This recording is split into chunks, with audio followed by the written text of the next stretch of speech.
नमस्कार मित्रों, मैं पहले कुछ बताऊं इससे पहले आप ज़रा इनकी आवाज़ में सुन लीजिए कि ये मीटिंग इतनी रात में क्यों रखी गई है, इसकी वजह क्या है।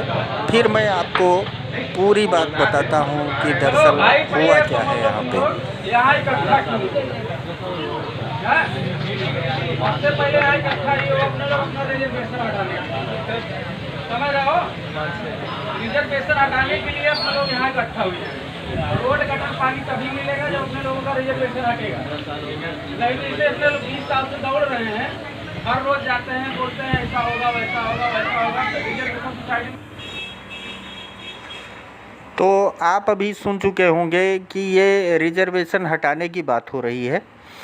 तो रिजर्वेशन होता क्या है, ज़रा इसको हम पहले आपको बता देते हैं, उसके बाद ये बताते हैं कि यहाँ ये सोसाइटी रिजर्वेशन में कैसे आई, इसके बारे में भी हम आपको बताएंगे।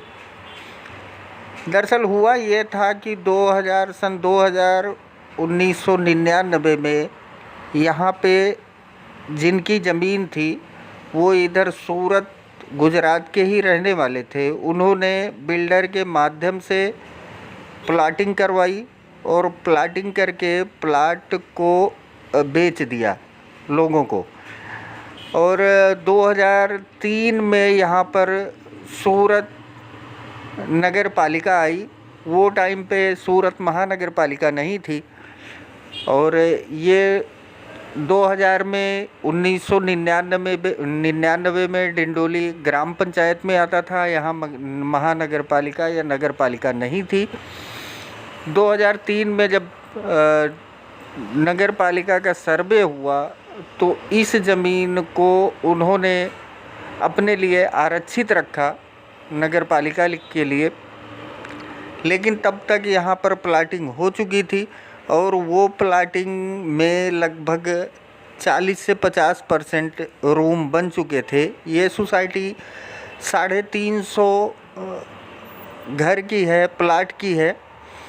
और यहाँ पर बेरा फाइल के आधार पर इन्होंने चालू किया और खेडूत का कोई भी दायित्व तो संभालने वाला नहीं था। ये बोला जा सकता है कि उनके पास ना तो उन्होंने अपनी संपत्ति किसी को बेची और ना वो किसी को दिए।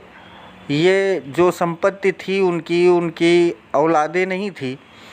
इसके चलते ये संपत्ति जिसको बेचे थे उन्हीं की संपत्ति मानी जाएगी। अब हुआ ये था कि 2003 में जब नगर पालिका आई तो इस ज़मीन को वो अपने लिए आरक्षित रख ली, बगैर ये सोचे समझे कि इसके पहले से यहाँ पे लोग रह रहे हैं। और ऑलरेडी 20 सालों से आज तक, सन 2000 से लेकर आज तक यहाँ पर लोगों की बस्ती है और लोग रह रहे हैं। अगर 1000 रुपये के हिसाब से बेरा माना जाए तो एक प्लाट के पीछे बेरा अगर गया है तो 2 लाख रुपए गए हैं। 350 रूम हैं यहाँ पे। अगर जोड़ा जाए पूरा तो 20,000 के हिसाब से 350 को भाग करके आप निकाल सकते हैं, गुणा करके, कि कितना पैसा महानगर पालिका यहाँ से पा चुकी है। यहाँ पर अभी तक ना तो पानी की व्यवस्था हुई है और ना गटर की व्यवस्था हुई है। ये जो प्रमुख हैं यहाँ के धर्मराज पाल और भी कुछ लोग हैं, वो सूरत महानगर पालिका मुगली सराय और आजू बाजू की जो महानगर पालिका की शाखा है वहाँ पे दौड़ दौड़ के इन्होंने सब जगह पे अपने रिजर्वेशन को मुक्त कराने के लिए आवाज़ उठाई। लेकिन इनकी सुनने वाला कोई नहीं मिलता और ना इनको गटर मिल रहा है, ना रोड लाइट की व्यवस्था है, ना पानी की व्यवस्था है। बारिश में बहुत ही ज़्यादा तकलीफ़ होती है। वैसे सरकार के नियमों के आधार पे 10 साल जिस ज़मीन पर लोग रह लेते हैं वहाँ का स्वामित्व तो उनको दे दिया जाता है।